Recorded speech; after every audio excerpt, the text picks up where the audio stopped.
कि आरे ऊंचे ऊंचे मंडप छवई है कलुआ भैया ऊंचे होई है नामवा तोहार। आरे ऊंचे ऊंचे मंडप छवई है अंकुश राजा ऊंचे होई है नामवा तोहार।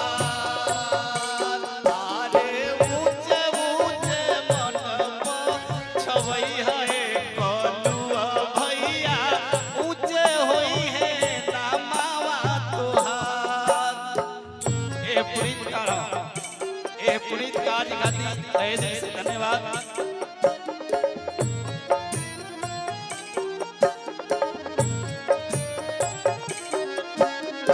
ऊंचे ऊंचे मंडप छवई है ओम जिया भैया ऊंचे होई है नामवा। छोट भाई डिजिटल किंग हमारा विक्की भैया के भी आगमन हो गई। भैया हम शादी में ना पहुंच पानी कार्यक्रम रहे एकरा खातिर हम क्षमा चाहब। अब तहे दिल से सम्मान स्वागत कर दली और सीधे सीधे आरे दान पून कैल तुए कैसे को कन्यावा के ऊंचे होई है नामवा तोहार। आरे ऊंचे ऊंचे मंडप छवई है ओम जिया भैया ऊंचे होई है नामवा तोहार। भाई और दुल्हे राजा खातिर कि बन के दुल्हा जी हो बन के दुल्हा जी अइले राजकुमार। बन के दुल्हा जी अइले राजकुमार सिंगार शोभे दुल्हा के। बन के दुल्हा जी अइले राजकुमार सिंगार शोभे दुल्हा के। बन के दुल्हा जी अइले राजकुमार सिंगार शोभे दुल्हा के।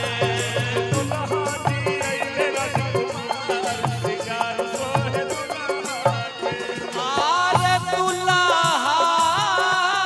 के हो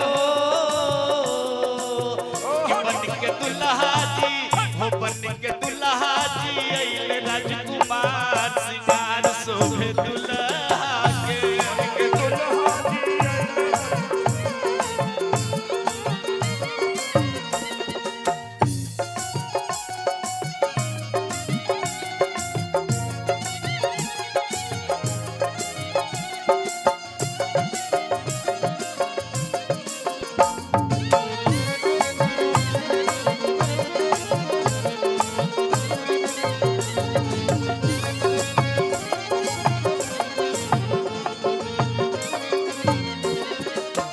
और पहले हमने के कलाकार कि दुल्हा के मामा मौसा लाजे नयले। दुल्हा के मामा मौसा लाजे नयले। रुपया दे के चलते कहाँ बोलू पहले। रुपया दबे के चलते कहाँ बोलू पहले। हो आज दे बाकी रखबा उधार सिंगार शोभे दुल्हा के। बन के दुल्हा जी अइले राजकुमार सिंगार। बन के दुल्हा जी अइले राजकुमार सिंगार शोभे दुल्हा के।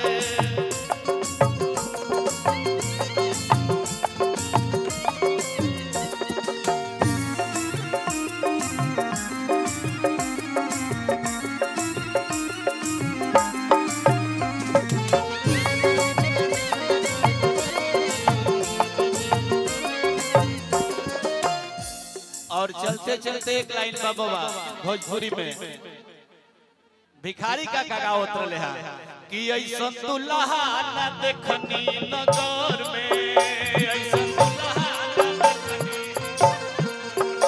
ऐसन दुल्हा न देखनी देखनी नगर में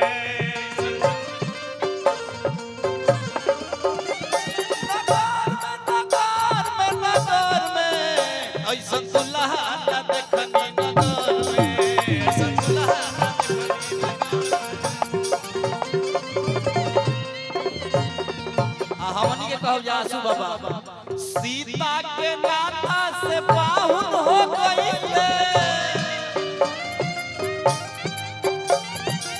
सीता के नाता से पाहुन हो गईले, रिश्ता टूटल क्षण भर में, रिश्ता टूटल क्षण भर में, ऐसा दुल्हा ना देखनी नगर में, ऐसा दुल्हा ना देखनी नगर, हो ऐसा दुल्हा ना देखनी नगर में, ऐसा दुल्हा ना देखनी नगर में, भाई वो दुल्हा दुल्हन के आशीर्वाद खातिर आप सबसे आग्रह करो कि दोनों हाथ उठा के एक बार प्रेम से बोल दी शंकर